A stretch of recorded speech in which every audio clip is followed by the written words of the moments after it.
À l'heure où je vous parle en Haïti, il n'y a pas de président élu, il n'y a pas un maire élu, il n'y a pas un député élu, il n'y a pas un sénateur élu, il n'y a pas un élu de la République. Haïti, c'est un désert constitutionnel. Haïti, c'est un désert tout court. Haïti est un pays otage de gangs armés qui ont décidé de faire de notre pays, l'ancienne perle des Antilles, un cauchemar pour tous les Haïtiens et les Haïtiennes qui y vivent. Personne n'est à l'abri. Nous faisons face aujourd'hui à une situation de guérilla et de terrorisme. Les gens parlent de gangs armés, mais c'est du terrorisme. Quand des individus sur la route nationale mitraillent un bus où il y a des pauvres gens qui vont travailler et qui rentreront certainement le soir sans avoir gagné ce qui serait le minimum pour pouvoir apporter un plat chaud à leur famille et qu'ils meurent assassinés dans un autobus sans aucune autre forme de raison, c'est du terrorisme. Donc ce qu'il y a en Haïti, ce n'est pas du banditisme, c'est du terrorisme. Haïti est le pays le plus facile à changer au monde. Par contre, c'est le pays le plus difficile à accéder au pouvoir. Parce que la politique en Haïti se fait dans la boue et dans le sang. Et vous êtes capable, vous, de vous battre dans la boue et dans le sang? Je veux dire, quand il faut se battre, il faut se battre.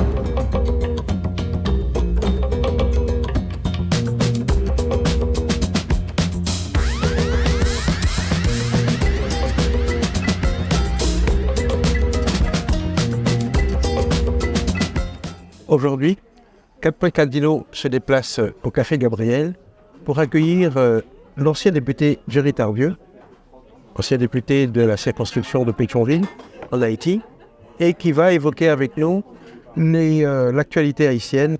Et donc, vous êtes né en 1967, vous avez fait vos études à l'institution Cellule Gonzague à Port-au-Prince, et vos études universitaires en partie aux États-Unis, à Harvard, excusez du peu. Après quoi, vous avez fait donc une sorte de comeback au pays natal et vous êtes lancé dans les affaires. Vous êtes un homme d'affaires plutôt à succès. Et pourtant, vous faites le choix en 2015 précisément de vous lancer dans le combat politique en devenant donc député de la circonscription au Pétionville. Et depuis 2019, vous vous êtes lancé dans une aventure sinon solitaire, mais en tout cas originale, avec la création donc d'un nouveau parti en avant qui est censé proposer donc une alternative au marasme économique, politique, environnemental que nous connaissons actuellement en Haïti. Donc je voudrais d'abord vous poser la question de savoir pourquoi ce virage à 180 degrés, après avoir été un homme d'affaires à succès, vous êtes lancé donc dans la politique, dans un pays où, a priori, la politique n'attire pas forcément les esprits, on va dire, aussi préparés, aussi affûtés que vous. Que s'est-il passé? Et la politique n'attire pas les esprits affûtés, effectivement, parce qu'en Haïti, aujourd'hui, la politique se fait dans la boue et dans le sang. Mais on y reviendra. Ça ne sera pas toujours comme ça, et c'est pour ça qu'il faut qu'il y ait un engagement, d'autres visages, d'autres profils, pour donner à la politique, redonner à la politique ses lettres de noblesse, celles qui avaient fait, dans le temps, le succès de grands hommes comme Anténor Firmin, Leslie Maniga et consorts. Mais on y reviendra. Merci de l'introduction que vous avez faite de moi, elle est fidèle. Je n'aime pas utiliser le terme homme d'affaires. Je préfère plutôt entrepreneur. J'ai été dans le secteur privé pendant la première moitié de ma vie et je m'étais toujours dit que j'allais diviser le livre de ma vie en 2 chapitres. Un premier chapitre dans le privé et un deuxième dans le public. Et pourquoi dans le public? Parce que je suis d'une longue tradition, d'une longue lignée familiale qui, depuis l'indépendance d'Haïti, a fait de la politique, s'est occupé des affaires de la cité. Je ne conçois pas une trajectoire de vie dans un pays comme Haïti sans qu'il y ait au moins une implication citoyenne ou politique à un certain moment. C'est pour cela qu'en 2015, justement, j'ai décidé de passer à un autre chapitre de ma vie. J'ai décidé de rentrer en politique.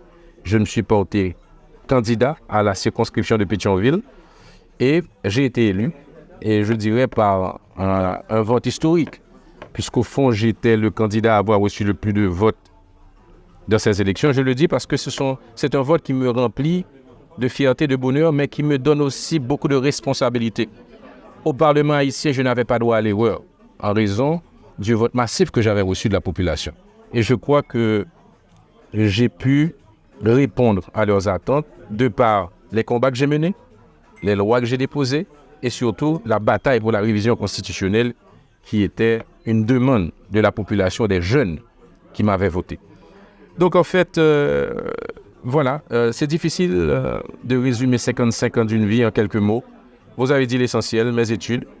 Je dirais que je me considère comme étant un auteur parce que j'écris. J'aimerais ici vous rappeler, professeur Théodate, un souvenir dont vous ne vous rappelez certainement pas. Non pas que je mette en doute votre capacité de revenir vers le passé, mais je me rappelle vous avoir rencontré pour la première fois au campus Limonade de l'Université d'État d'Haïti. Vous étiez alors responsable de ce campus. Il se trouve que j'avais une vente signature et vous avez été... Je me souviens très bien. Vous m'avez reçu avec beaucoup de courtoisie et ce jour-là. Et une semaine après, j'étais le parrain d'une promotion de la première cohorte d'étudiants qui sortaient du campus Henri-Christophe. Et je me rappellerai toujours du discours que vous avez prononcé ce soir-là. Vous savez pourquoi? C'était un bon discours, bien entendu. Mais vous avez pleuré ce soir-là. Vous avez pleuré, c'est les larmes dont je me rappellerai toujours. Parce que ces larmes étaient les larmes de quelqu'un qui avait beaucoup travaillé pour en arriver à ce que cette cohorte d'étudiants puisse être graduée de l'Université d'État d'Haïti au campus Henri-Christophe de Limonade. On ne va pas revenir sur l'histoire, mais puisqu'en Haïti, c'est un pays où on oublie de dire merci, on oublie de saluer les efforts méritoires. Je tiens ce soir publiquement, je ne sais pas si je vous rencontrerai encore demain, vous dire merci. Merci pour les étudiants du Nord, merci pour Haïti et merci de vous être engagés à côté de la jeunesse parce qu'il n'y a qu'un espoir pour Haïti, c'est sa jeunesse. Justement, cette jeunesse, je vous remercie pour ces éloges, très appuyés, mais cette jeunesse qui a massivement voté pour vous en 2015, comment est-ce que vous êtes arrivé à l'entraîner justement? Quel a été le discours? Quelle a été la promesse?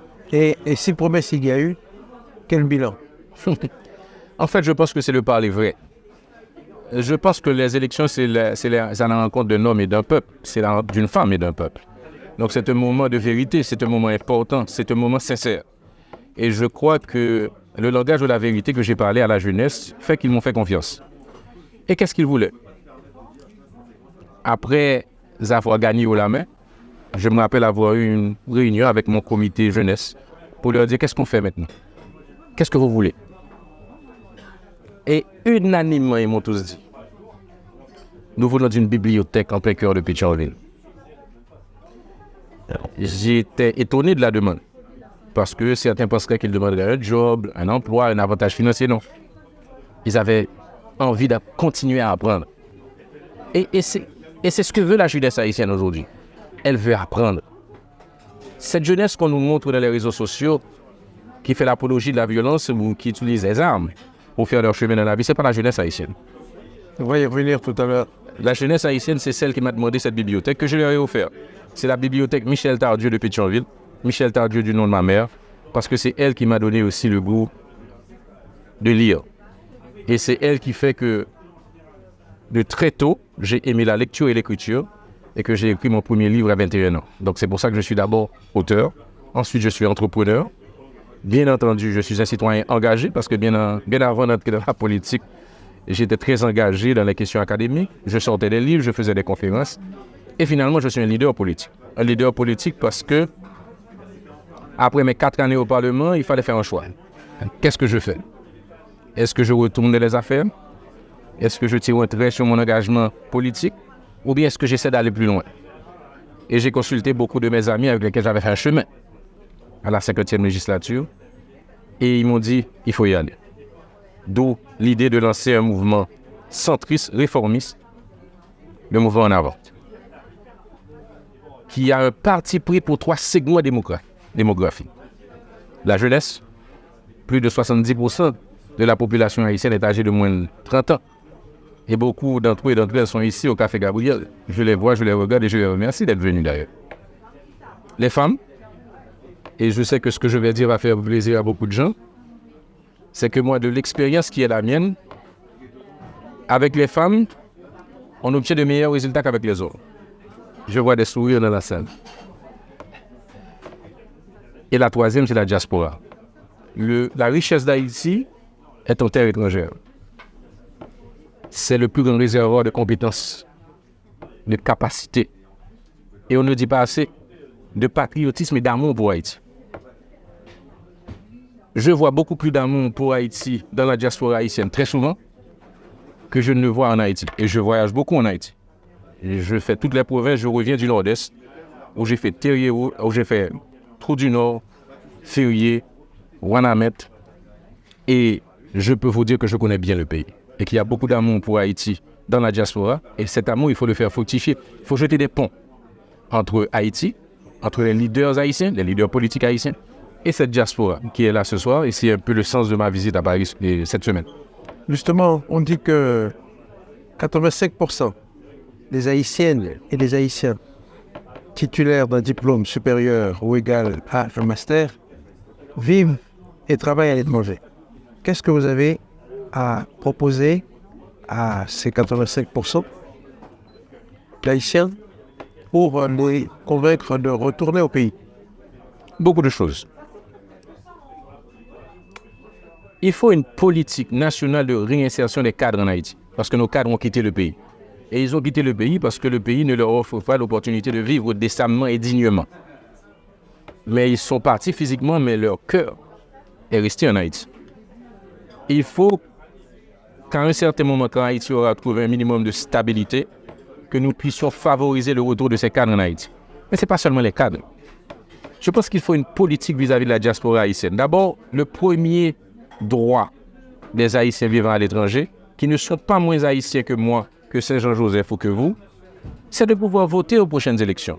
Et dans toutes les élections qu'il y aura. Aux prochaines élections déjà? Mais les prochaines élections sont importantes. Sachant que les dispositions constitutionnelles d'aujourd'hui ne rendent pas possible cette éventualité. Est-ce que vous pensez que la situation est mûre aujourd'hui pour que nous fassions ce saut institutionnel pour inclure la diaspora dans les décisions qui vont être prises à brève échéance? Le moment est historique et unique. Et je vais ici le dire avec gravité et solennité.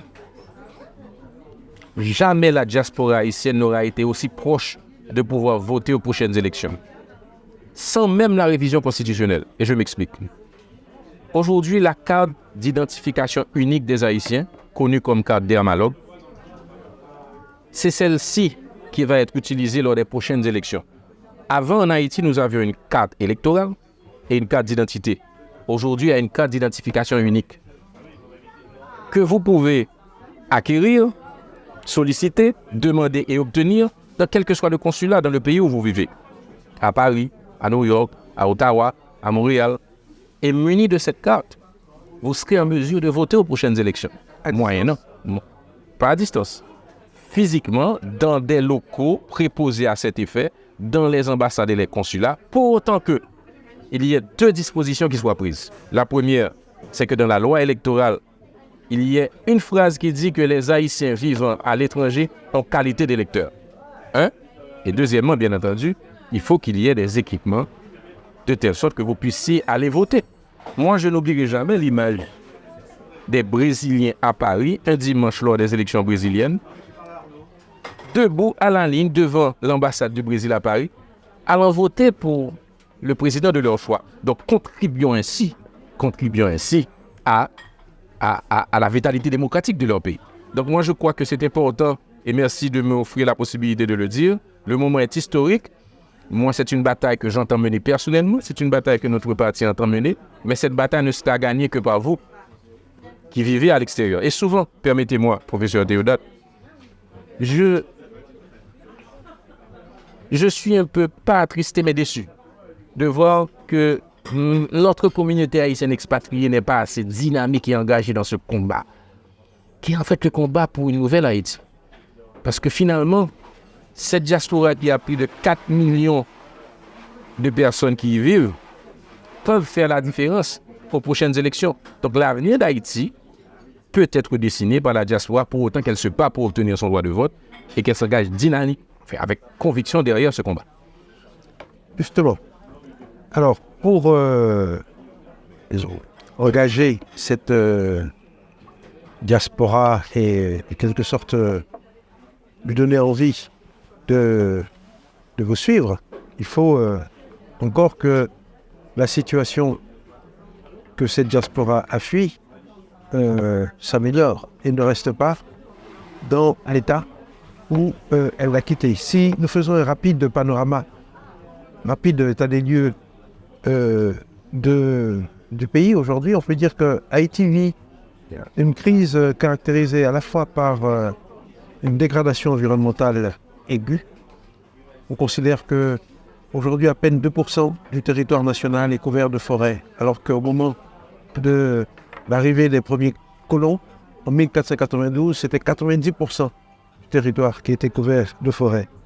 Aujourd'hui, la mer, qui est un territoire de plus de 1700 km de longueur, avec ce qu'on appelle un méritoire, c'est-à-dire un domaine maritime très important, très riche, est également menacé, avec les mangroves qui sont occupées pour faire du charbon de bois, avec le récif corallien qui blanchissent à cause du réchauffement global, etc. Donc une crise environnementale aiguë sur terre comme sur mer.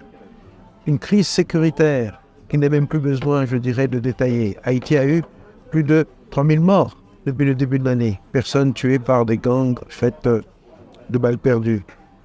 Le pays traverse une crise alimentaire aiguë. On considère que plus de la moitié de la population est menacée quotidiennement de famine. Et enfin, une crise institutionnelle, parce que depuis le 7 juillet 2021, et l'assassinat du président Jovenel Moïse, il n'y a aucune forme de légitimité, ni sur le plan du pouvoir exécutif, ni au niveau du pouvoir législatif. Vous êtes vous-même ancien député, avec peut-être le rêve de voir rétablir un jour l'État dans ses droits. Comment? Plutôt, qu'est-ce que tel bilan vous inspire en tant que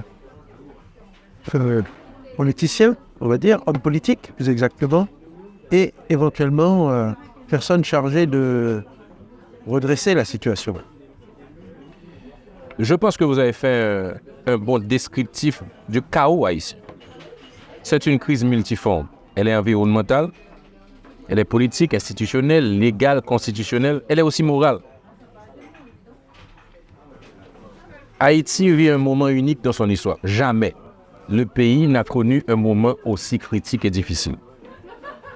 Je suis de nature optimiste et je suis de ceux qui croient que dans la vie, ce n'est pas tant la victoire qui compte que le combat. Et pour nous autres Haïtiens, c'est le moment de comprendre que le combat, c'est maintenant ou jamais. La crise politique actuelle, elle date de 2020. 2020, c'est l'année où l'ancien président Jovenel Moïse avait choisi de ne pas faire des élections pour renouveler le personnel législatif. À l'heure où je vous parle en Haïti, il n'y a pas de président élu, il n'y a pas un maire élu, il n'y a pas un député élu, il n'y a pas un sénateur élu, il n'y a pas un élu de la République. Haïti, c'est un désert constitutionnel. Haïti, c'est un désert tout court. Haïti est un pays otage de gangs armés qui ont décidé de faire de notre pays, l'ancienne perle des Antilles, un cauchemar pour tous les Haïtiens et les Haïtiennes qui y vivent. Et j'aime toujours dire à mes amis de province que je rencontre souvent, il ne faut pas croire que ce phénomène restera circonscrit à Port-au-Prince et la zone métropolitaine. Aujourd'hui, c'est l'Artibonite, demain, ce sera le nord, ensuite le nord-est, ensuite le nord. Personne n'est à l'abri. Donc nous parlons d'un pays qui est à genoux, avec des faillites qui se multiplient à longueur de journée, avec une population qui ne rêve que d'une seule chose, c'est quitter le pays, par quels que soient les moyens. Et elle le fait. Elle va au Nicaragua, elle va à Saint-Domingue, elle quitte Haïti par tous les moyens. Elle quitte Haïti parce qu'Haïti les a quittés. Les a quittés au fond d'un gouffre. Parce qu'Haïti est devenu un pays où seulement une minorité peut vivre bien, alors qu'une majorité vit dans la crasse et la misère.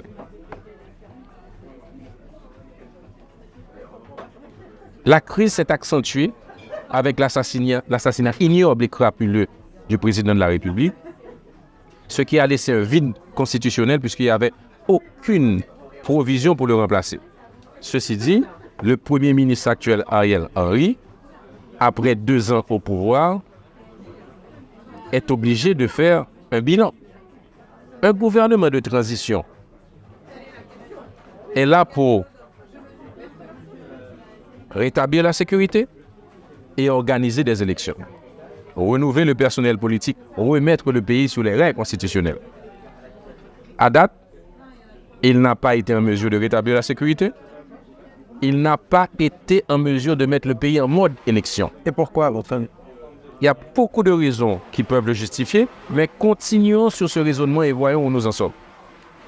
Et il y a en Haïti aujourd'hui un problème de gouvernance palpable, réel. Il y a 2 ans de bilan qui nous montrent que ce qui était anticipé n'a pas eu lieu. Qu'est-ce qu'il faut faire? Je pense que le plus tôt que possible, il nous faut trouver un compromis politique pour un exécutif équilibré. Celui qui est là n'a pas réussi dans sa mission de mettre en confiance la société et les acteurs politiques. Et le mot confiance est important. Parce qu'une transition, c'est quoi? C'est mettre en confiance qui?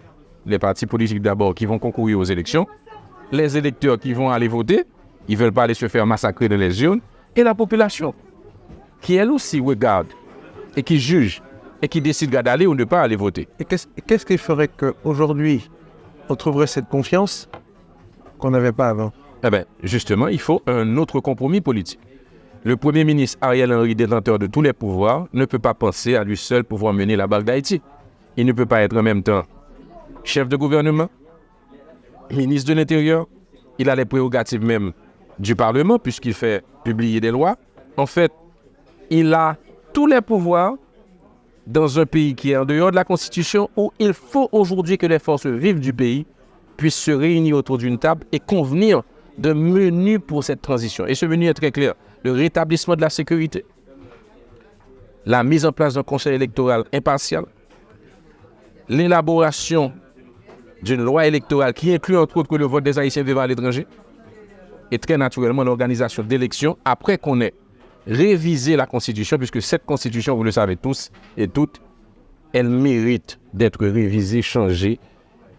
C'est mon expérience au Parlement et c'est pour ça que je me suis battu au niveau de à la tête d'une commission spéciale sur l'amendement de la Constitution qui fait l'objet de mon dernier livre, on en parlera certainement tout à l'heure. Donc je pense que tout ça c'est un menu qui doit être exécuté par un exécutif équilibré et on doit le trouver parce que le Premier ministre actuel n'a certainement, et d'ailleurs il a montré qu'il n'a pas les capacités à lui seul de pouvoir mener le pays à bon port, c'est-à-dire faire des élections honnêtes, crédibles et transparentes. Alors, si je vous comprends bien, un gouvernement installé à la tête du pays depuis plus de 2 ans, en l'absence de toute légitimité, sans aucune perspective de transition vers un pouvoir légitimement élu, n'est-ce pas ce qu'on appelle une dictature? Je serais plus précautionneux pour utiliser le mot dictature. Ce qu'on pourrait dire d'abord, c'est un gouvernement de facto, il est en dehors de la Constitution et de la loi. Et c'est un gouvernement qui a une légitimité ébréchée. Parce qu'il faut dire qu'il y a un accord politique que l'on connaît sous le nom de l'accord du 21 décembre qui prétend donner au Premier ministre une légitimité politique pour combler à l'illégitimité constitutionnelle qui est la sienne. Quelle est la représentativité des partenaires de l'accord du 21 décembre? Et c'est là que je vais y arriver. À part le secteur privé qui est d'une valeur ajoutée, je dirais que la légitimité politique de cet accord est très très faible, presque inexistante. Je ne voudrais pas manquer de dégâts à ceux qui ont signé. Mais on conviendra, et vous êtes un observateur avisé de la vie nationale, que les partis politiques les plus importants sont en dehors de l'accord du 21 décembre. Donc, il faut qu'on puisse en arriver à un compromis politique où ces acteurs politiques se sentiront plus confortables à l'intérieur d'une autre structure de gouvernance. Et une structure de gouvernance qui puisse nous assurer que nous allons aller à des élections impartiale, honnête, crédible et transparente parce qu'on ne va pas répéter les mêmes erreurs. Les prochaines élections haïtiennes seront refondatrices. Donc, elles doivent être immaculées dans le sens qu'elles doivent permettre vraiment le renouvellement de personnel politique et qu'elles soient non contestées. Parce qu'il faut qu'on mette derrière nous les stabilités pour qu'on puisse maintenant commencer à réfléchir et à planifier l'avenir dans l'ordre, dans la discipline, vraisemblablement en visant la justice sociale et le progrès économique. Donc, si on se résume, crise environnementale, crise économique, crise sécuritaire, crise institutionnelle, est-ce qu'il y aurait une échelle de gravité entre ces différentes crises? Si vous fallait établir une hiérarchie, quelle serait la priorité aujourd'hui? Je ne ferai pas de hiérarchie parce que toutes ces crises en elles-mêmes sont des crises fondamentalement profondes. Que ce soit la crise morale, la crise légale, la crise constitutionnelle, la crise sécuritaire, la crise environnementale. Quand vous dites crise morale, vous pensez à quoi exactement? C'est très simple. Comment se fait-il qu'aujourd'hui en Haïti, on soit obligé de recourir à une entité régionale comme le CARICOM ou à des médiateurs étrangers parce qu'il n'y a plus d'autorité morale en Haïti pour se prévaloir d'une neutralité, d'une notoriété pour offrir ces bons services et obtenir cet accord politique que nous cherchons et que nous ne retrouvons pas. C'est un signe palpable. C'est un signe palpable qu'en Haïti, malheureusement, l'affaissement de la société en général, à tous les niveaux, à l'Église. Regardez ce qu'on a vécu avec les scandales à répétition. Au Parlement, n'en parlons pas. Moi, j'ai fait 4 ans au Parlement, j'ai écrit un livre qui dit tout, dans l'enfer du Parlement. Souvent, j'ai eu l'impression d'être dans une opération plutôt mafieuse que parlementaire. Cela ne veut pas dire qu'il n'y a pas de bons parlementaires, de bons députés ou de sénateurs. Mais dans l'ensemble, c'était lamentable et pénible. Dans le secteur privé, la même chose. Dans un secteur que vous connaissez bien, professeur Théodate, dans le secteur de l'éducation, c'est lamentable. Moi, je suis partout, je donne des conférences, j'ai des causeries, débats avec les étudiants. Je vois le niveau. Je vois le nivellement, je vois l'affaissement de la société à tous les niveaux. Donc, il y a quand même des collègues qui font du très bon travail à l'université en Haïti. Vous êtes venu à Limonade, justement, vous avez vu le niveau d'excellence de ce campus. Mais c'est parce que je crois fermement à ce que vous venez de dire qui fait que je suis toujours au combat. Leslie Manigat disait toujours qu'Haïti est un pays d'échantillons. Quand un Haïtien excelle dans une profession, il excelle mieux que n'importe quelle autre nationalité. C'est que, mis dans les bonnes conditions, nous, Haïtiens, pouvons faire preuve d'excellence, de compétence. Malheureusement, l'environnement en Haïti n'est pas favorable. Écoutez, les universités, moi je continue à aller sur le campus Henri-Christophe de Limonade. Mais les étudiants manquent de tout. Les professeurs sont sous-payés. Il n'y a pas de laboratoire. Il n'y a pas de programme de transport public.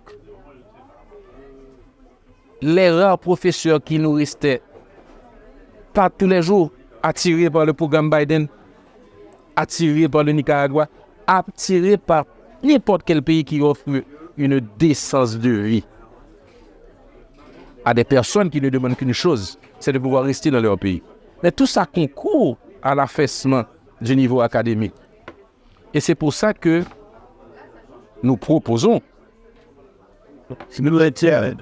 que l'éducation soit une priorité des priorités. Pourquoi et comment? 1,50$ sur tous les transferts prélevés de nos amis qui sont dans la salle pour aller financer un fonds occulte domicilié au ministère des Finances dont on ne connaît pas l'utilisation.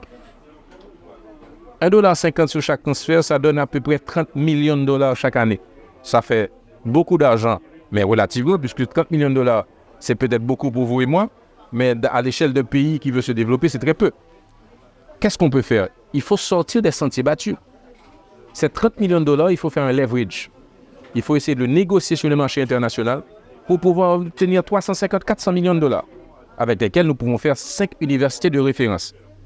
En termes physiques, bien entendu, mais aussi avec la formation des maîtres, tout un programme autour de l'éducation. Si on ne sort pas des sentiers battus pour aller trouver les moyens de s'assurer qu'il y ait l'égalité de chance pour tous les Haïtiens. C'est-à-dire que celui qui vit à Port-au-Prince ait les mêmes chances que celui qui vit au Mont-Saint-Nicolas, on n'ira nulle part. Donc c'est important de penser à des formules originales, comme celle que je vous ai dit, parce que le maigre budget national ne pourra pas suffire. Je vous rappelle que le budget d'Haïti, pays indépendant, est 3 fois moins que celui de l'université de Harvard. Ça vous donne une idée de l'échelle dont on parle. Donc il faut aller chercher l'argent où on peut le trouver, mais il faut le miser sur l'avenir. Je ne le dirai jamais assez, 70% de la population haïtienne est âgée de moins de 30 ans, et c'est sur elle qu'il faut miser. Justement, c'est 70% âgés de moins de 30 ans qu'il faut éduquer, qu'il faut former. Dans quelle langue est-ce que vous imaginez cette formation, cette éducation? En créole ou en français? Alors, moi, sur la question des langues, j'ai une opinion assez particulière. Moi, je ne pense pas qu'on doit être pour ou contre le français, pour ou contre le créole. Moi, je dis que je veux participer d'une politique qui habilite les jeunes à parler le plus de langues que possible. Au lieu de retirer le français, je préfère ajouter l'anglais.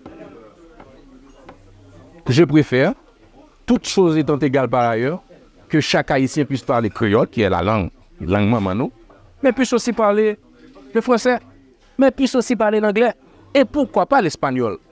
Donc moi, je suis dans une logique multilinguiste et je suis dans une logique de préparer un citoyen haïtien préparé pour le monde et pas seulement pour nos 27 000 km². Et tous ceux qui font un plaidoyer pro-domo excessif pour que les Haïtiens parlent une seule langue, le créole ou le français, je dis que c'est limiter l'intelligence de notre jeunesse, qui mérite mieux que ça. Tout à fait. Alors on me dira que je suis peut-être d'une nature optimiste, mais je crois que nous avons les capacités de pouvoir former notre jeunesse à parler toutes les langues et à être prêt à briller dans tous les pays du monde. Justement, parmi ces langues étrangères, il y a l'espagnol. Oui. Que déjà une bonne partie de notre jeunesse parle. Oui. En particulier parce qu'une grande partie est formée dans le pays voisin. Oui. Et même en Amérique du Sud aussi, Chili. En Amérique du Sud. Alors justement, je voudrais en profiter pour évoquer la relation parfois tendue que Haïti entretient avec ce pays voisin, où une grande partie de notre jeunesse va se former. On considère que les paiements effectués par les familles haïtiennes, aussi bien en Haïti qu'à l'étranger, mais pour payer la scolarité des enfants, des jeunes qui sont au lycée et à l'université, s'élève à plus de 20 millions de dollars. Oh. Qu'est-ce que vous avez dans votre perspective politique en matière de relations vis-à-vis de la République dominicaine? Alors, c'est beaucoup plus que cela que nous apportons à l'économie dominicaine. C'est, bien entendu, ce que vous venez de dire. C'est les loyers, c'est les écolages payés aux universités par les Haïtiens qui vont se former en République dominicaine. Mais sans parler du commerce transfrontalier qui s'élève à plus d'1 milliard de dollars par an. Alors, surtout en faveur de la République dominicaine d'ailleurs. Plus d'1 milliard de dollars par an, justement. Ça fait que c'est le deuxième marché à l'exportation pour la République dominicaine. Après les États-Unis. Et fait très important qu'il ne faut jamais occulter, qu'il faut mettre en premier lieu.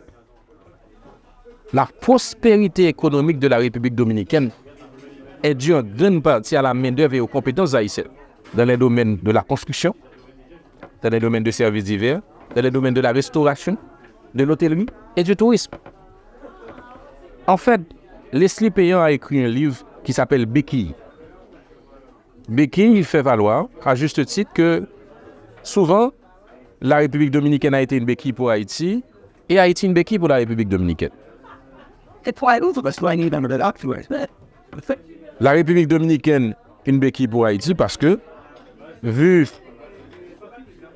les problèmes de chômage existants en Haïti, beaucoup de compatriotes s'expatrient en République dominicaine.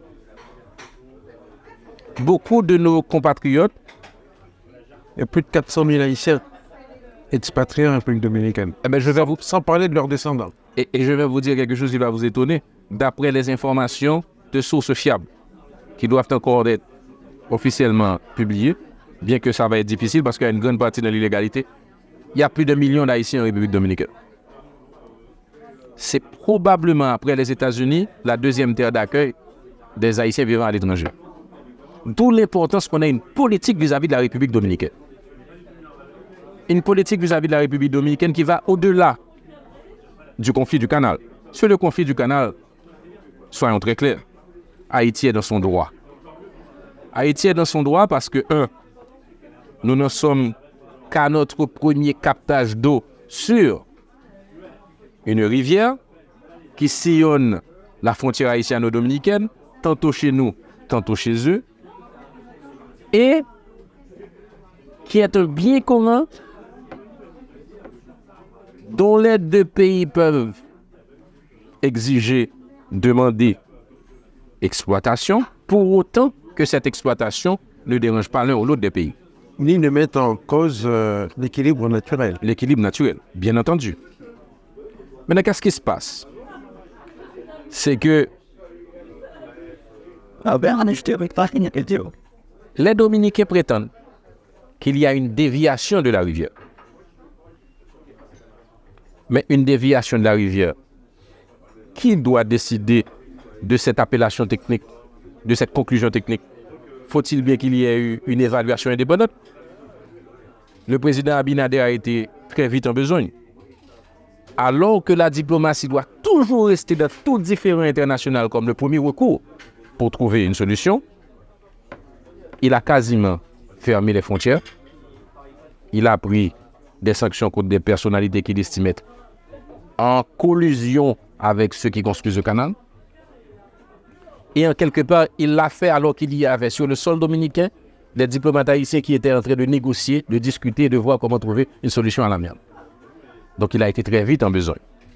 Il faut dire... Et pourquoi, à votre avis? Quelle est l'intention finale? Écoutez, l'année prochaine, il y a des élections en République dominicaine. Si on veut parler le langage de la vérité, probablement que ces élections à venir ne sont pas étrangères à la décision du président Abinader, qui, pour des raisons évidentes, voudrait se placer dans la meilleure position de gagner les prochaines élections. Mais ce que je dis, c'est que les relations entre Haïti et la République dominicaine doivent pouvoir dépasser les questions électorales. Parce que, au-delà du canal, il faut une politique vis-à-vis de la République dominicaine. Justement, si vous étiez en charge de la politique étrangère d'Haïti, votre politique dominicaine, ça consistera en quoi? Une politique vis-à-vis de la République dominicaine, il y aurait plusieurs paliers. D'abord, je ne réinventerai pas là où. Il y a une commission nationale mixte qui traite des relations haïtiano-dominicaines et qui comprend tous les ministères. Il s'agit maintenant de lui donner ce qu'on appelle le pouvoir politique, de pouvoir influencer le cours des choses.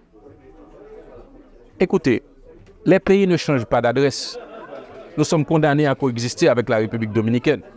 Et de ce point de vue-là, nous devons être extrêmement intelligents et toujours nous battre pour défendre nos intérêts, tout en restant fidèles aux principes qui veulent que deux pays qui se partagent un espace ont tout intérêt à développer des relations mutuellement bénéfiques et respectueuses. Ceci est très important. Le plus souvent, beaucoup des dirigeants dominicains nous regardent de haut. Tout commence par le respect dans la vie. D'ailleurs, une diplomatie bien comprise commence par le respect de l'un envers l'autre. Alors, comment justement Alors, ce que je veux vous dire... forcer le Dominicain au respect? D'abord, il faut que nous ayons du respect pour nous-mêmes aussi. C'est-à-dire que nous ayons les bonnes personnes à la bonne place.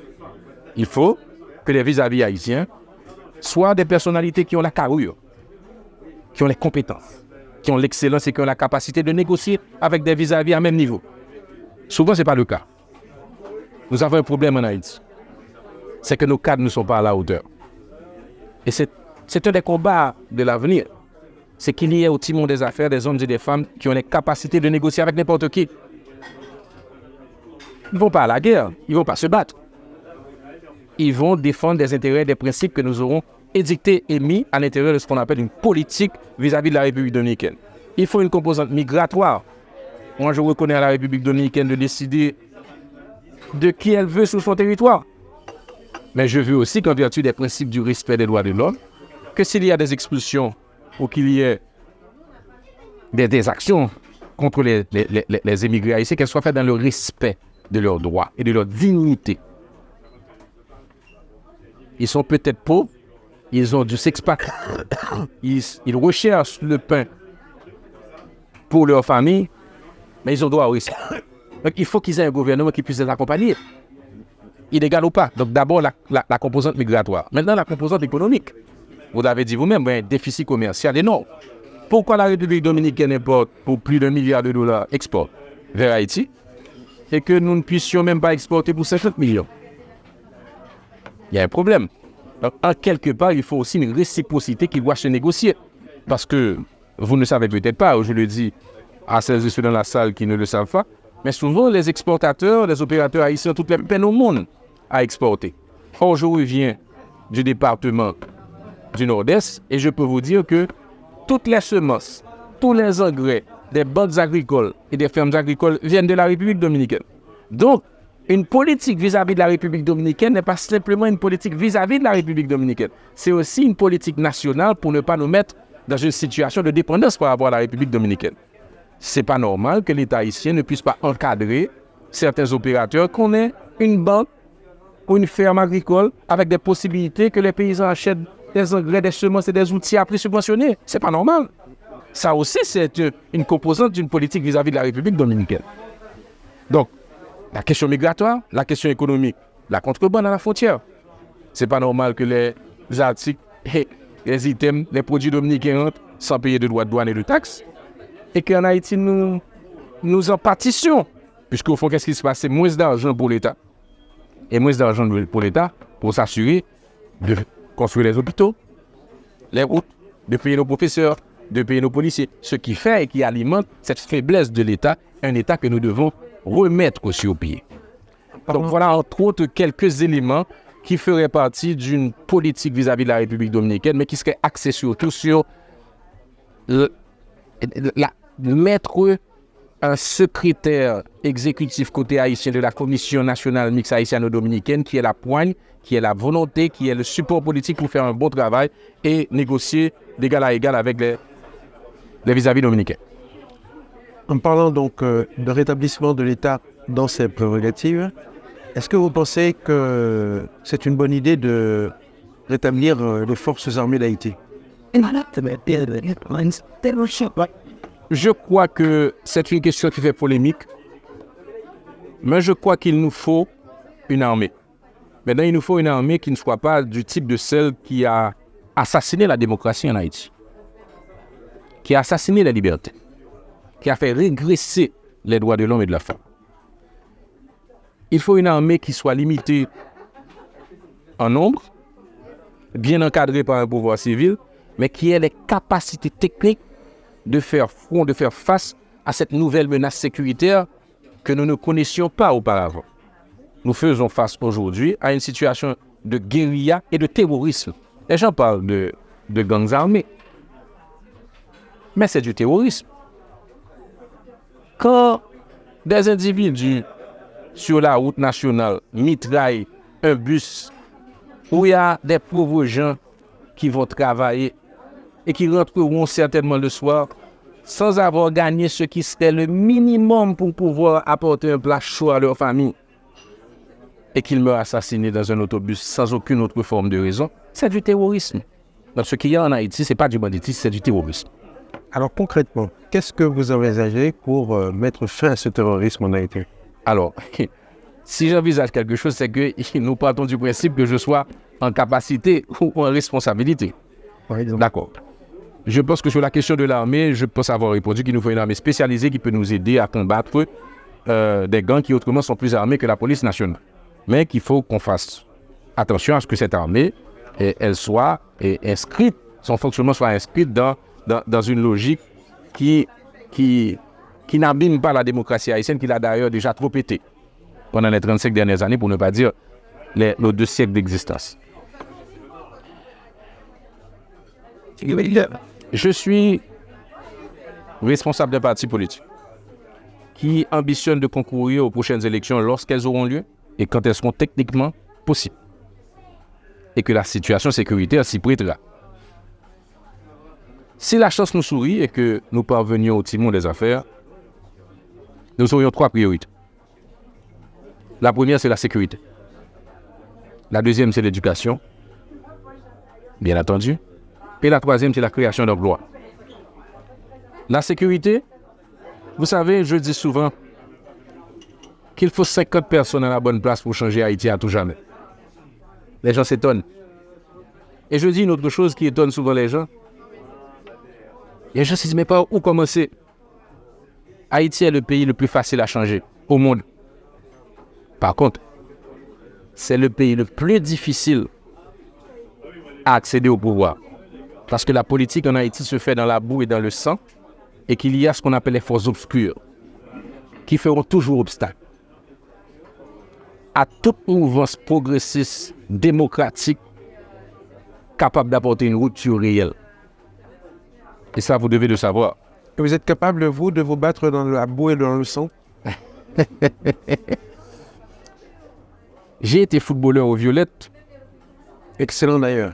Merci. Merci. Et aller en sélection nationale. Et en sélection nationale. Et j'étais connu comme un joueur qui ne se laissait pas faire sur le terrain. Je veux dire, quand il faut se battre, il faut se battre. Pour autant que la finalité soit positive et qu'on soit du bon côté de l'histoire. Parce que le combat ne vaut que lorsqu'on est du bon côté de l'histoire.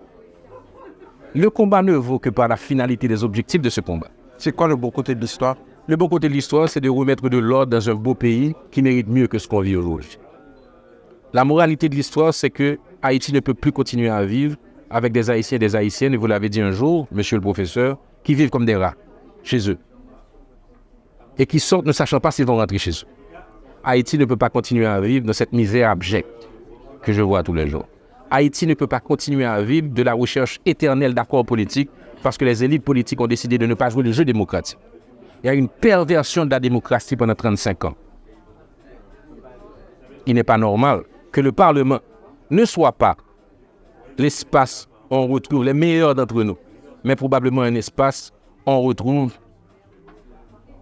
certaines personnes qui soient là à la recherche de l'immunité parlementaire. C'est une perversion de la démocratie. Il faut que ça s'arrête. On peut avoir une démocratie en Haïti pour autant que les règles du jeu soient respectées. Pour autant, et ça je dois le dire, même que je suis pour une révision constitutionnelle, je dis toujours, monsieur le professeur, que ceux qui ne veulent pas changer la constitution haïtienne ont un argument en béton armé. Ils disent, mais ce n'est pas la constitution le problème. C'est les Haïtiens et les Haïtiennes ou les élites haïtiennes qui ne veulent pas l'appliquer. Ils ont raison aussi, mais ce n'est pas que ça. Moi, j'ai été au Parlement, j'ai vu les goulots d'étranglement, j'ai vu les carences, j'ai vu les lacunes, j'ai vu les faiblesses. Il faut réviser la Constitution. Et ça, c'est un combat que nous devons mener, n'était-ce que pour favoriser ici dans la salle certaines personnes à pouvoir prétendre à une double nationalité, à prétendre avoir certains droits dont devrait pouvoir jouer une diaspora, puisque au fond, ces droits, on doit les donner à un pays. Dans des pays avec une forte composante à l'extérieur, il faut s'organiser pour intégrer la diaspora. Et ça, c'est une forme d'intégration. Donc voilà, c'est ce que je dirais à ce propos-là. D'accord. Et qu'est-ce que vous pensez maintenant de la décision de confier au Kenya la mission onusienne censée rétablir l'ordre en Haïti? Avant de répondre à cette question, il y a des questions encore plus importantes auxquelles il faut répondre avant. D'abord, est-ce que la police nationale est en capacité aujourd'hui de sécuriser la population haïtienne? Deuxièmement, y a-t-il un plan de sécurité en Haïti qui peut permettre une solidarité internationale agissante et efficace rapidement? Je ne suis pas sûr. En tout état de cause, le problème haïtien est grave. Une force de 1000 Kenyans, 200 ou 300 autres venant des pays de la Caraïbe. Il faut que toute disposition devant aider Haïti à retrouver la sécurité soit inclue dans une approche globale qui a d'un côté l'approche sécuritaire et d'un côté l'approche politique. On ne peut pas avoir de solution sécuritaire pour autant qu'on n'a pas résolu la question politique. Et c'est pour cela que je fais un appel aux forces politiques du pays, aux forces vives d'Haïti, pour leur dire que le moment est important pour qu'ensemble nous puissions trouver ce compromis qui permette de définir quel est l'accompagnement dont nous aurons besoin de la part de la communauté internationale pour résoudre le problème de sécurité. Il y a des gens qui vous disent que 1000 personnes, c'est comme disait mon comptable, c'est une grosse blague. Parce qu'il y a des gens qui estiment qu'il en faudrait beaucoup plus. Mais d'un point de vue stratégique, quel est le panorama de ces forces que vous voulez mettre ensemble? Est-ce que c'est tout le monde, y compris les gangs, par exemple? Non. Pas du tout. Qu'est-ce que vous dites aux gangs? Pas du tout. Moi, je ne m'adresse pas aux gangs, je m'adresse aux forces vives du pays. Je m'adresse à l'intelligentsia haïtienne. Je m'adresse aux élites politiques et économiques. Et je leur dis qu'aujourd'hui, l'heure du ralliement national, l'heure du sursaut national, l'heure de l'union sacrée a sonné. Il faut pouvoir mettre de côté les différences et pouvoir trouver un compromis politique sur ces deux niveaux-là. Quel est l'encadrement dont nous avons besoin pour restaurer la sécurité en Haïti? D'un côté, il faut le décider ensemble, car Ariel Henry, Premier ministre de facto, ne peut pas décider pour le pays. D'un côté. Et lorsque vous tenez ce... Excusez-moi, professeur, avec tout le respect que j'ai pour vous. Et la deuxième partie, c'est la question politique. C'est-à-dire qu'il faut qu'il y ait un accord politique qui puisse corroborer, qui puisse accepter, qui puisse accompagner toute disposition d'ordre sécuritaire pour restaurer la loi et la paix en Haïti. Alors justement, ce discours, lorsque vous le tenez à vos partenaires politiques, qu'est-ce qui empêche, par exemple, que s'enclenche ce processus consensuel? Quelle est la clé d'intelligence du blocage, en fait? La méfiance. Il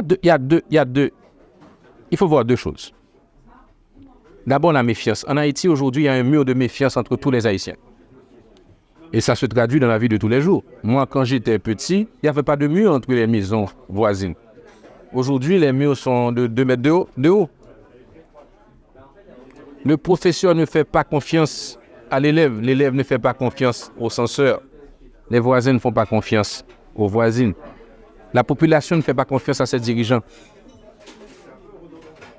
Les enfants ne font pas confiance à leurs parents. Donc nous avons un problème sérieux. Donc l'union ne fait plus la force? Pour le moment, de certains points de vue, non. Par contre, il y a des exemples qui nous montrent que l'union fait la force et que nous pouvons prêcher par l'exemple. Le canal. Le canal, au-delà du canal, c'est le symbolisme du canal. D'un peuple qui estime que dans son bon droit, il est du bon côté de l'histoire et qu'il doit avancer contre vents et marées. C'est un symbole, le canal. Alors je dis toujours qu'au-delà du canal, il faut aussi penser que le canal, c'est quoi? C'est l'accès à l'eau. Et l'accès à l'eau, c'est quoi? C'est un élément d'une politique globale pour la production nationale. Il faut aller voir la question des terres. Il faut aller voir la question des engrais, des semences, des outils. Donc, il faut une politique agricole comme il faut une politique vis-à-vis de la République dominicaine, avec l'eau comme étant un des éléments importants. Je ferme la parenthèse, mais c'est dans le symbolisme. Et je crois que il est évident que nous, sur la table des discussions, tout le monde n'est pas logé à la même enseigne. Il y a des acteurs politiques qui sont là, peut-être tout simplement parce qu'ils veulent, dans le deal politique qui va être signé, bénéficier d'un ministère ou d'un avantage quelconque. Il y en a d'autres qui sont là pour les bonnes raisons, ils veulent contribuer à ce qu'il y ait un accord politique qui permette d'aller aux élections. Il y en a qui sont là probablement parce que, en fait, ils ont peut-être même intérêt à ce que la crise perdure. Donc, je ne peux pas ici me faire l'avocat des acteurs politiques autour de la table. Parce qu'en fait, ils ne sont pas motivés par les mêmes intérêts. Et qu'en quelque part, c'est pour ça aussi que je fais cet appel pour leur dire qu'aujourd'hui, au point où nous en sommes, il faut oublier les querelles de chapelle, il faut oublier les intérêts personnels, il faut faire l'union sacrée derrière une feuille de route d'une transition qui nous permette d'aller aux élections qui ne soient pas contestées à l'avenir. Alors, si justement, on vous prenait au mot et que les partenaires politiques se rangeaient derrière vous, quel serait, sur le chemin que vous allez leur tracer, les 3 atouts qui vont vous permettre de réussir et les 3 handicaps, les 3 défis auxquels vous aurez à faire face? Donc, quelques mots. Donc, vous me demandez de me mettre à la place d'un Premier ministre qui assurerait la transition. Ça ne va pas me faire beaucoup d'amis en Haïti à mon retour. Par exemple. 3 atouts. Écoutez, d'abord, aujourd'hui, un Premier ministre en Haïti doit se présenter tous les soirs à la télévision en treillis militaire pour annoncer, pour informer la population des dispositions qui ont été prises pendant la journée pour combattre les gangs et restaurer la sécurité. Sécurité, sécurité, sécurité. C'est la première responsabilité d'un dirigeant qui veut sortir la tête haute de l'histoire. De l'histoire. Donc, moi, la première des choses que je ferai, c'est que je concentrerai tous mes efforts, tous mes moyens, tout ce dont j'ai en ma possession comme atout, qu'il soit politique, qu'il soit matériel, qu'il soit financier, vers cet objectif. La sécurité. La deuxième, il faudrait mettre en confiance les partis politiques. On n'assume pas une transition pour autre que les partis politiques appelés à concourir aux élections. Faut-il bien que moi, acteur politique, j'ai confiance en un chef de gouvernement qui ne va pas utiliser la machine de l'État pour favoriser sa famille politique. Donc la deuxième chose, j'essaierai d'inspirer confiance. Et comment on inspire confiance? C'est la troisième chose. Il faut ensemble décider de certaines actions urgentes.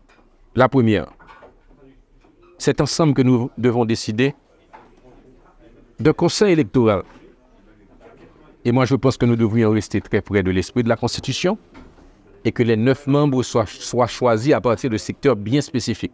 Cependant, professeur Théodore, je voudrais ajouter ici que ce n'est pas parce qu'un secteur choisit une personnalité que cette personnalité est au-dessus de tout soupçon ou remplit les critères nécessaires. Il faut aussi un deuxième filtre qui est celui qu'il faut un profil des personnalités que les secteurs doivent choisir pour envoyer au conseil électoral. Donc, ça, c'est une chose importante. Il faut qu'ensemble nous fassions le conseil électoral et qu'ensemble nous puissions décider de la manière dont nous allons procéder pour réviser la Constitution. Il y a 3 grands... Vous allez dire quelque chose? 3 handicaps. Ah, les 3 handicaps. Ok, d'accord. Je parle beaucoup et c'est... Non. C'est le café qu'on m'a donné qui est un peu fort. C'est juste pour vous accompagner dans... D'accord. Les 3 handicaps, la méfiance. On ne se parle plus en Haïti. On ne s'écoute plus et dans la roule des émotions collectives, les discours qui ont un sens ont tendance à n'être pas audibles. Les réseaux sociaux n'aident pas. Et c'est pour ça que je salue d'ailleurs Haïti Inter, qui est une plateforme numérique et qui privilégie un contenu de qualité, mais qui privilégie aussi un format d'excellence. Je pense que c'est un exemple à suivre. Et par la presse haïtienne, nous, tous ceux qui ont l'ambition de pouvoir occuper un espace sur le terrain numérique. La méfiance. La deuxième chose, c'est que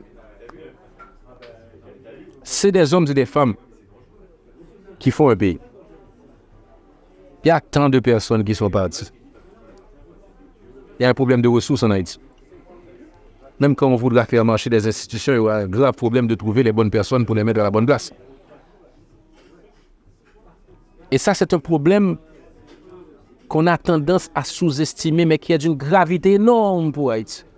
Et je vous interpelle tous et toutes ici ce soir pour vous encourager le temps venu à retourner au pays, car nous aurons besoin de compétences pour cet Haïti dont nous rêvons. Donc ça, c'est le deuxième élément que je dirais être un handicap. Et le troisième, je dirais, c'est l'ambiance générale délétère. Vous n'avez pas idée combien de jeunes aujourd'hui se suicident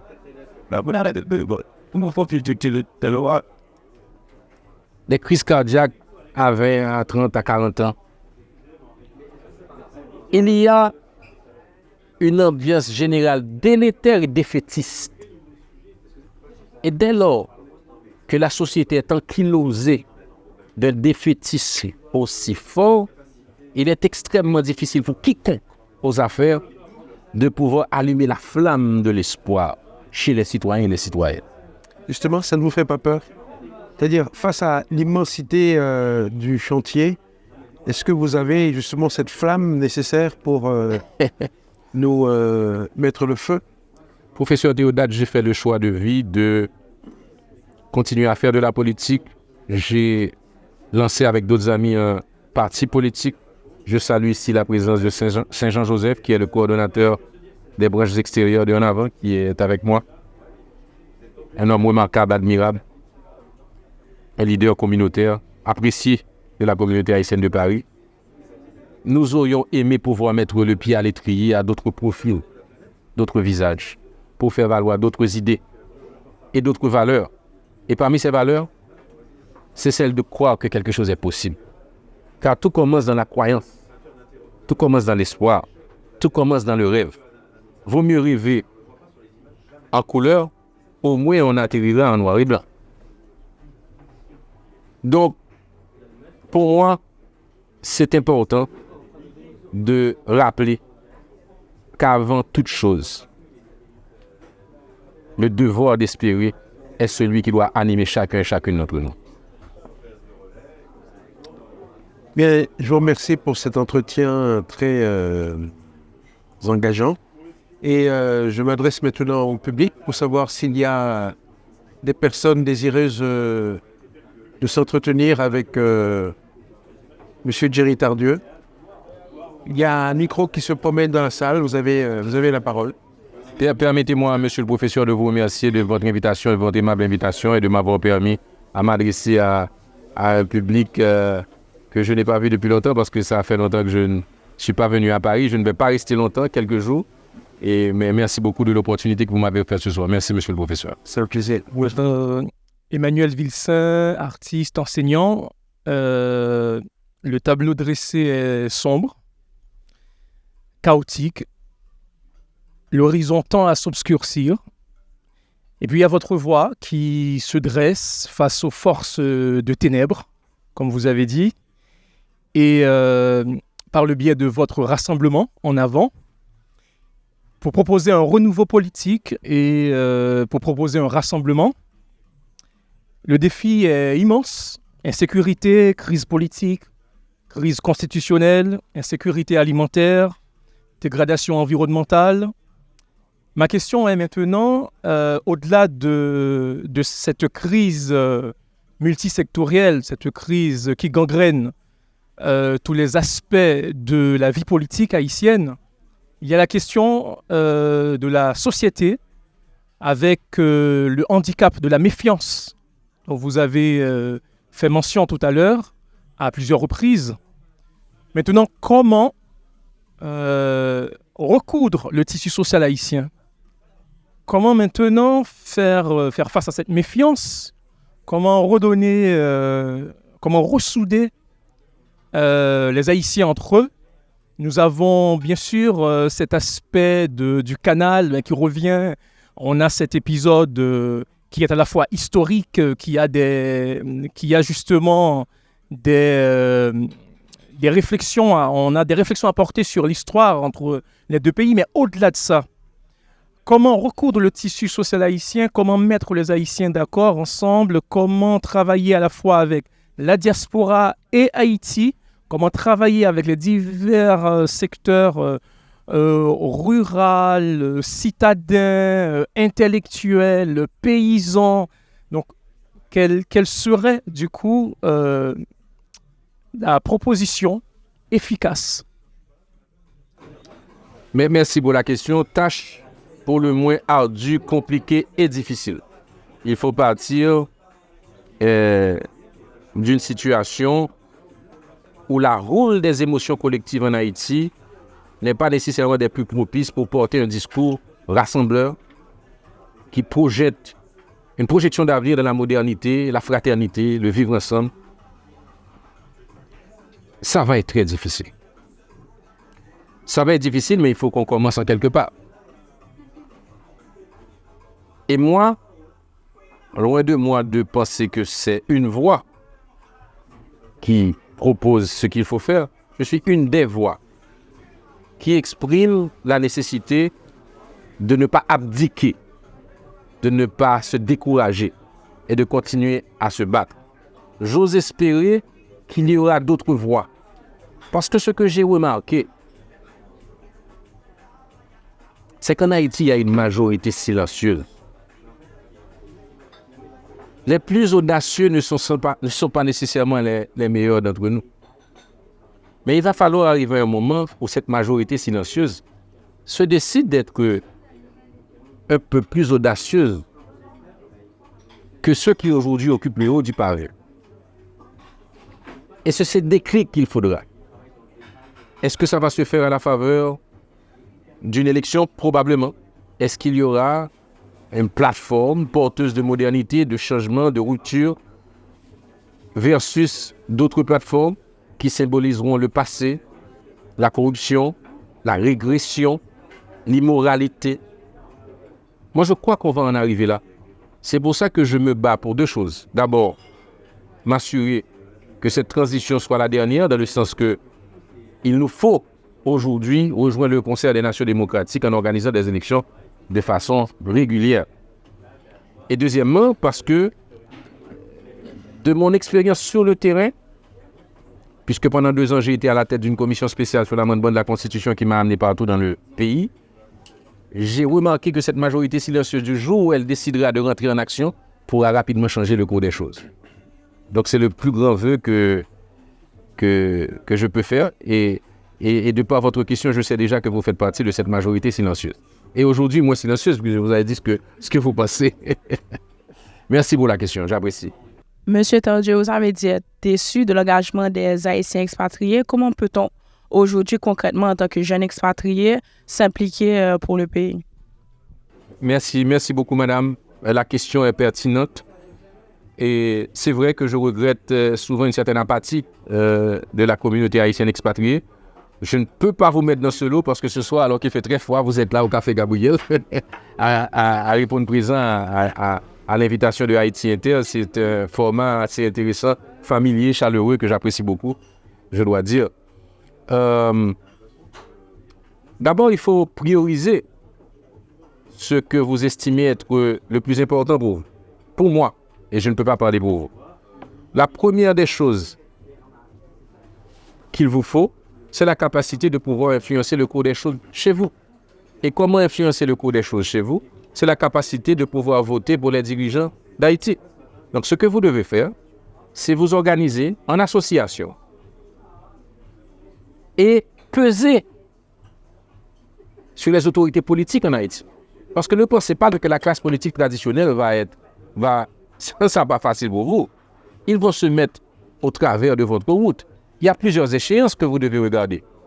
Il faut que vous soyez très ferme, madame. Il faut un représentant de la diaspora au niveau du prochain conseil électoral. Il faut que vous soyez très ferme, madame. S'il faut une nouvelle gouvernance pour la transition, ce que nous voulons, il faut, dans un conseil de transition, un représentant de la diaspora. Il faut être très ferme, madame, que dans la loi électorale, il soit stipulé cette phrase importante. Les Haïtiens vivant à l'étranger ont qualité d'électeurs. Mais pour cela, madame, vous devez vous battre. La dernière fois que vous vous êtes battu, c'était contre l'ignominie de ceux qui avaient osé qualifier les Haïtiens d'être à l'origine du sida en New York. À ce moment, nous avons bloqué le Brooklyn Bridge et ils nous ont entendus. Mais vous devez vous faire entendre. Il faut des manifestations, il faut des conférences, il faut vous organiser, il faut vous battre, il faut qu'on vous entende. Moi, je ne vous entends pas. C'est là qu'il faut aller se battre. Ensuite, il y a beaucoup d'autres dispositions qu'on peut prendre pour favoriser. J'ai parlé d'un plan national de réinsertion des cadres. Les cadres du public qui sont partis, il faut pouvoir, à condition égale, les faire revenir en Haïti. Il faut, pour celles et ceux qui veulent retourner dans leur commune et natale, la possibilité d'avoir probablement des incitations fiscales s'ils vont, on va dire, investir dans des secteurs qu'on peut juger prioritaires. Je pense à l'éducation. Quelqu'un qui veut créer une école, quelqu'un qui veut investir dans une cassaverie, dans un moulin à riz, dans une porcherie, dans une... que sais-je. Mais il faut que cette personne puisse avoir une incitation fiscale à le faire dès lors qu'elle a décidé de quitter son confort à Paris, à Montréal, au Canada ou je ne sais où, et pour rentrer au pays. Donc voilà, c'est à ce combat que je vous invite, madame. Merci de la question. On va prendre une dernière intervention. Vous avez parlé de la difficulté des Haïtiens à voter quand ils sont à l'étranger. Et comment vous vous positionnez sur la difficulté des Haïtiens en Haïti ? Je pense notamment à voter. Je pense notamment à tous les problèmes autour de Dermalog, de l'état civil et tout ça. Ou même en Haïti, il y a toute une partie de la population qui n'a pas accès. Excellente question. Naturellement, comme je suis ici à Paris, je parlais des difficultés liées au vote des Haïtiens vivant à Paris. Mais cela n'enlève en rien les grandes difficultés auxquelles vous faites référence, qui sont celles des populations locales à voter. La carte Dermalog. D'abord, je l'ai toujours dit, il faut une audit de cette carte. Dans le sens que nous puissions nous assurer que techniquement, elle soit en mesure d'organiser des élections libres, honnêtes, crédibles et transparentes. Ça, c'est la première des choses.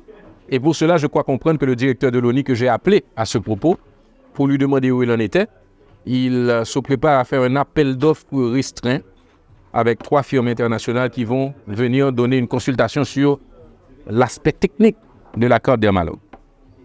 Je dois dire qu'a priori, c'est une compagnie qui est connue à l'étranger et qu'en quelque part, si magouille il doit y avoir, c'est peut-être dans la manipulation, mais ce n'est pas dans le système en soi. Donc ça, c'est une première chose. Maintenant, la deuxième chose, madame, vous l'avez dit, il faut s'assurer qu'il y ait tous ceux en âge de voter capables de voter. Donc il faut qu'ils aient cette carte. Et aujourd'hui, je pense qu'il y a au moins 1 million, pour ne pas dire presque 1,5 million à ne pas l'avoir. Donc il faut encore activer un processus pour rendre possible le fait que les citoyens puissent faire émettre leur carte. Et de ce point de vue-là, il y a un système qui n'est pas mal, qui est celui de permettre à des équipes mobiles d'aller dans les sections communales reculées. Sauf qu'il y a un danger aussi. C'est que si le processus est biaisé et qu'il y a une partisanerie politique, on irait dans les sections communales et celles et ceux ayant la responsabilité d'émettre les cartes seraient émises seulement par leurs partisans politiques. D'où la question de la méfiance, d'où la question de la confiance dont j'ai parlé. Et ça, c'est extrêmement important. Ensuite, bien entendu, moi, votre serviteur, je n'irai pas aux élections qui ne soient pas organisées dans des conditions sécuritaires adéquates. Il est évident qu'aujourd'hui, on est obligé de parler d'élections parce que de toutes les façons, à la fin, on les aura dans 1 an, dans 2 ans, dans 3 ans, dans 30 ans, dans 300 ans, et il y aura des élections un jour. Donc c'est pour ça qu'on est obligé d'en parler. Mais madame, je voudrais être très très clair et vous m'offrez la possibilité de le dire de façon directe. C'est que pour autant que les conditions sécuritaires ne sont pas au point, ou suffisantes, jamais notre parti n'acceptera que des Haïtiens et des Haïtiennes se fassent massacrer aux urnes. Que des candidats ne peuvent pas faire campagne. Alors que pour faire campagne, ils doivent être parrainés par un chef de gang. Jamais nous n'accepterons. D'où le défi, aujourd'hui, l'urgence du moment est celui de rétablir la sécurité partout dans le pays et pour tout le monde. Merci madame. Merci. Merci beaucoup. Mais c'est sur ces paroles que je vais vous dire, moi, à mon tour, merci. Merci également à l'assistance qui a été nombreuse et une écoute de qualité. Et puis, je vous souhaite bonne chance. Merci, monsieur le professeur. Et merci à Guy Ferrolus, merci à l'équipe d'Haïti Inter, merci à toutes celles et ceux qui ont fait le déplacement. Et puis, comme on dit chez nous, que mon Dieu bénisse nous. Merci beaucoup.